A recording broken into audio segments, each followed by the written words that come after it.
बिस्मिल्लाहिर्रहमानिर्रहीम। अस्सलाम वालेकुम। मैं हूँ सलमान हैदर। दुआ है परवरदिगार से कि उसने आपको और आपके अहल खाना को अपनी हिफ्ज़ व अमान में रखा हुआ। वही हुआ जिसका डर था। फैसल वाडा और मुस्तफ़ा कमाल साहब की क्या कुर्बानी यकीनी है, या ये ज़ुबान को लगाम देंगे या अपनी ज़ुबान का हिसाब देंगे। बहरहाल नोटिस दोनों को जारी हो गया। तफसील में जाना जी, अदालत ने बाकायदा तौर पर वाज़ेह तौर पर कहा है कि नीयत इनकी ठीक नहीं थी, नहीं तो यही बातें पार्लियामेंट के अंदर करते हैं। ये जो प्रेस कॉन्फ्रेंस प्रेस क्लब में जाकर है ना, इसका मतलब है कि ये चीज़ें कहीं से फीड हैं, ये चीज़ें कहीं से इजाज़तन हैं, ये चीज़ें कहीं ना कहीं से स्क्रिप्टेड हैं, जिसकी बिना पर डिटेल बड़ी इंटरेस्टिंग है सर। नतायज डेफिनेटली इसके हर किस्म के कॉन्सिक्वेंसेस आ सकते हैं। कप्तान साहब पर जी, इमरान खान साहब पर एक और पाबंदी हट गई है, उसकी डिटेल बतानी है मैंने आपको इस ब्लॉग में। यास्मीन राशिद साहिबा और उमर सरफराज चीमा जो साबिक गवर्नर थे, इन दोनों की ज़मानत हो गई और रिहाई का हुक्म दिया गया है। पता नहीं कौन से और कितने केसेस हैं, लेकिन नज़र तो बड़ी सख्तियाँ और तंगियाँ आ रही हैं। इस मौके पर इन दोनों की ज़मानत होना काफ़ी मानी खेज है। इसको भी हम डिस्कस करेंगे। ऐसे में मरीम नवाज़ सरकार जो है और chief justice Lahore high court, जी हाँ, इनके दरमियान टसल जो है ना, उसमें कुछ इजाफा हो गया है। उसकी डिटेल भी आपके सामने रखता हूँ, लोग मिस नहीं करना, एक के बाद एक चीज़ें मैं आपके सामने रखता हूँ। सबसे पहले जी, मैं ज़रा शेर अफजल मरवा साहब ने एक दरख्वास्त दी थी पाकिस्तान तहरीक इंसाफ के सरबराह इमरान खान साहब के बिहाफ पर इस्लामाबाद हाई कोर्ट में, क्योंकि नैब जज ने ड्यूरिंग पेशी मना कर दिया था ना इमरान खान साहब को किसी भी किस्म की गुफ्तगू करने से। साफ़ियों को मना कर दिया था इमरान खान साहब से गुफ्तगू करने से। साफ़ियों को मना कर दिया था कि इमरान साहब की गुफ्तगू को रिपोर्ट करने से। हर तरीके से इमरान खान साहब पर एक पाबंदी लगा दी गई थी कि आप किसी किस्म की सियासी गुफ्तगू नहीं कर सकते। तो उसी पाबंदी को चैलेंज किया था इमरान खान साहब के बिहाफ पर शेर अफजल मरवा साहब ने इस्लामाबाद हाई कोर्ट में। तो आज उसकी समाअत थी। सरकारी वकील ने कहा ये दरख्वास्त ही नाकाबिल समाअत है, उन्होंने ये वाली दरख्वास्त दी। बहरहाल अदालत का नहीं, ये दरख्वास्त काबिल समाअत है, ये बुनियादी इंसानी हकूक़ का मामला है। और नोटिस फ्री कैन को जारी कर दिया। उन्होंने पहले दायरा इख्तियार को भी सवाल उठाया, उन्होंने कहा ये दायरा इख्तियार भी हमारा है, तो नो इशू, इस पर बात हो सकती है। तो इमरान खान साहब को इजाज़त मिल जाएगी गुफ्तगू करने की। यहाँ तो पता चल गया सियासी गुफ्तगू वैसे भी कर रहे थे, खान साहब इस तरह आराम से बैठते थोड़ी हैं, लेकिन बहरहाल अदालत की तरफ से उनको इजाज़त मिल जाएगी। फैसल वाडा वाला मामला डेफिनेटली शिद्दत इख्तियार कर गया है। कल काजी साहब ने सो मोटो लिया था और फिर आज उसकी समाअत हुई। जब आज समाअत हुई, उन्होंने फैसल वाडा के साथ साथ मुस्तफ़ा कमाल साहब को भी, जी हाँ, दोनों को तौहीन अदालत के नोटिस जारी कर दिए। और फैसल वाडा साहब ने तो खुद नाम लेते कि सारे सर मैनू क्यों बुला रहे हो। मुस्तफ़ा कमाल ने भी तो यही बात की थी, तलाल चौधरी ने भी तो यही बात की थी। ये कह के उन्होंने मुस्तफ़ा कमाल साहब को भी बुला लिया जी। तौहीन अदालत का नोटिस जारी हो गया।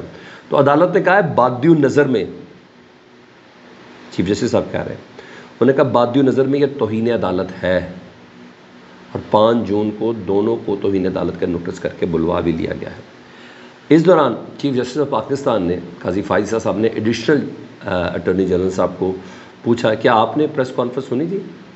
हालांकि जस्टिस अतर मिन्नल्लाह साहब के सामने अटॉर्नी जनरल साहब ने कहा था कि जी हाँ, वो प्रेस कॉन्फ्रेंस बहुत तौहीन आमेज़ थी।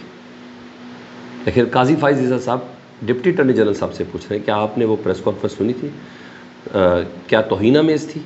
तो एडिशनल अटॉर्नी जनरल साहब ने कहा जो मैंने सुना था उसमें म्यूट था, ये उनके जुमले थे। बहरहाल चीफ जस्टिस ने कहा कि मेरे खिलाफ इससे ज़्यादा गुफ्तगू होती है, नज़रअंदाज किया, अगर हमने कोई बुरा किया तो नाम लें, इदारे को निशाना बनाने की ज़रूरत नहीं। मुझे ऐसा लगा थोड़ा सा कुछ डिफेंसिव भी हैं चीफ जस्टिस साहब, मुझे पता नहीं क्यों ऐसा लगा। यानी पहली पेशियाँ, पहली समातें बहुत कुछ बताती है, हिंदी ये काफ़ी दे देती है, इशारा दे देती है। तो चीफ जस्टिस ने कहा इदारे अवाम के होते हैं, इदारों को बदनाम करना मुल्क की खिदमत नहीं। हाँ, उन्होंने ये कहा प्रेस क्लब जाकर प्रेस कॉन्फ्रेंस की, ये तकरीर आप पार्लियामेंट में भी कर सकते थे, ये तहफ़्फ़ुज़ात आप पार्लियामेंट में भी कर सकते थे। मतलब बदनीयती का बताया चीफ जस्टिस ने कि आपकी बदनीयती है, इसमें आप किसी ख़ास मकसद के तहत चल रहे हैं, आप किसी ख़ास मकसद के तहत काम कर रहे हैं। ऐसे तरमीन अल्लाह साहब ने प्रॉक्सी नहीं बोला फैसल वाडा साहब को, जी हाँ, ऐसे नहीं बोला। और ये सब चीज़ें तो मुस्तफ़ा कमाल साहब को रगड़ा जी। चीफ जस्टिस साहब ने कहा आप मुझसे जुल्फ़िकार अली भुट्टो के केस का हवाला दे रहे हैं। उन्होंने कहा उस केस में तो हमने अपनी इस्लाह की है, आप भी तो कुछ करें, सिर्फ बातें करने से क्या बात होगी। और कि इदारे के ख़िलाफ़ चढ़ दौड़ें, ये तो कोई मुनासिब चीज़ ही नहीं है। पहला बुला लिया, अब देखें क्या करते हैं चीफ जस्टिस साहब। या तो पोजीशन इस तरफ ये वाली बात हुई है। उधर पंजाब हुकूमत के साथ ना इस लाहौर हाई कोर्ट का जो चीफ जस्टिस है उनकी कुछ टसल चल रही है।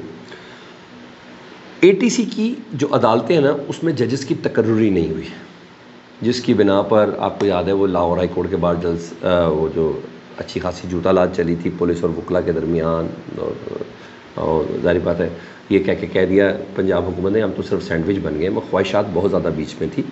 تو chief justice Lahore high court صاحب نے بار بار لکھا ہے کہ آپ پلیز تقرری کر دیں. پھر اس میں انہوں نے کہا لا آفسر تو ظاہر بات ہے وزارت قانون نے دینے ہیں، وہ تو وزارت قانون نے دینے، تو وہ ایک لسٹ دیں گے تو اس میں سے اسکروٹنائز کرے گی چیف جسٹس صاحب. تو انہوں نے کہا مریم اورنگزیب صاحبہ کو بلایا، کیونکہ وہ 3 رکنی ٹیم میں ہیں جنہوں نے یہ لا آفسر تعینات کرنے یا ججز تعینات کرنے، تو نام دینے جنہوں نے. تو مریم اورنگزیب صاحب آئیں، انہوں نے کہا کہ ATC کی جج میں تقرری کے حوالے سے چیف جسٹس نے سوال کیا. تو انہوں نے کیا کہا، مریم اورنگزیب صاحبہ نے کہا، انہوں نے کہا کہ چیف جسٹس کو کہ آپ ایسا کریں پینل دے دیں ہمیں، ہم اس میں سے تقرر کر دیتے ہیں. نہیں یہ کیسے بات ہو گئی، آپ تقرر کرتے ہیں، ہم نے نامزد کرنا ہے، آپ نے سب تقرریاں کرنی ہیں. تو یہاں تک بات ہوئی کہ آپ کی تو ڈیمانڈ ہی غیر قانونی ہے. چیف جسٹس نے مریم اورنگزیب صاحبہ کو کہا. پھر آ کے انہوں نے کہا ہم وہ تھوڑی ہیں عمران خان والے، وہ تھوڑی ہیں عمران خان والے، وہ جو آپ کو پتا ہے پھر ان کا ایک سرٹن وہ TDK کی کیسٹ ہوتی تھی اس میں جو سرٹن پوائنٹس ریکارڈڈ ہے نا، پھر وہ اسی طرح ہی لے کے چل جاتے ہیں. وہ زبیدہ والا پتہ نہیں وہ تھا، وہ جو جج والا معاملہ تھا، وہ بھی ساری انہوں نے چیزیں بیچ میں کر دیں. تو بہرحال معاملہ پھنسا ہوا جی چیف جسٹس اور پنجاب حکومت کے درمیان، کیونکہ پراکسیز تو نہیں کہیں گے، احسن بون صاحب اپنا کام بھی ڈالے جا رہے ہیں، وہ ایک علیحدہ سے کام چل رہا ہے، اور احتجاج بھی وکلا کا اس کے اوپر ہے. تو سب اچھا نہیں ہے chief justice Lahore high court اور پنجاب حکومت کے درمیان. ٹھیک ہے جی، یہ آپ نے ذہن میں رکھنا ہے کہ اس میں ساری سپورٹ ساری وہی والی چل رہی ہے. ایسے بون آپ کو پتہ ہے لندن میں بھی نواز شریف صاحب سے ملاقاتیں کرتے رہے. تو یہ سب چیزیں. ادھر 9 مئی کے حوالے سے اہم خبر جو میرے لیے کان کھڑے کر دینے کے مترادف ہے، اور وہ خبر یہ ہے کہ ATC کی عدالت نے نا ڈاکٹر یاسمین راشد اور عمر سرفراز چیمہ صاحب کی نا درخواست ضمانت منظور کر لی، یعنی ان کو رہائی کا حکم دے دیا. اتنے کیسز ہیں، ان میں سے کس میں اندر رکھتے ہیں وہ ایک علیحدہ بات ہے، لیکن یہ بہت بڑی خبر ہے. ایک تو یہ طے ہے کہ یہ دونوں ہی معصوم ہیں، تو تبھی ان کی ضمانت ہوئی. یہ دونوں پہ ہی پولیٹیکل یہ پرچے جس کو ایکسٹریم لیول تک، تبھی تک آج تک یہ کنوکٹ بھی نہیں ہوئے، تبھی تک آج تک ان کو سزائیں بھی نہیں ہوئی، ان کا ٹرائل ہی شروع نہیں ہوا. یہ سب چیزیں اسی بنا پر ہو رہی ہیں. تو اس میں کوئی رائے نہیں ہے، اس میں کوئی ٹلٹ نہیں ہے، حق سچ کی بات ہے ساری. بڑی بات یہ ہے کہ بڑی دیر سے یہ معاملہ چل رہا ہے، اور ایک طرف تنگی اور سختی چل رہی ہے، کہا جا رہا ہے بہت زیادہ معاملہ سخت ہے. اس دوران یہ ضمانت ہو جانا یہ بڑی بات ہے، کیونکہ یہ دونوں ڈٹے ہوئے ہیں. ان دونوں کے موقف میں ہلکے سے بھی لچک نہیں ہے. ٹھیک ہے، اور رویہ بھی ان کا معذرت خوانا نہیں ہے. یہ پریس کانفرنس بھی انہوں نے ایسے نہیں کی، یہ آتے ہیں عدالت میں پیشی کے دوران میڈیا کے سوالوں کے جواب بھی بڑے تگڑے طریقے سے دے رہے ہیں. اس کا مطلب مجھے ایسا لگتا ہے کہ جو نظر آ رہا ہے نا وہ ہو نہیں رہا.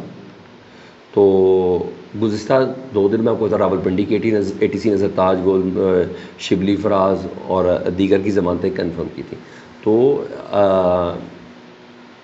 اس کا مطلب ہے کچھ پک رہا ہے. میں with the best of my idea مجھے ایسا لگتا ہے. باقی آپ مجھے کامنٹ سیکشن میں ضرور بتائیں. چینل دیکھیں تو چینل سبسکرائب کر دیں. اللہم صلی علی محمد و آل محمد.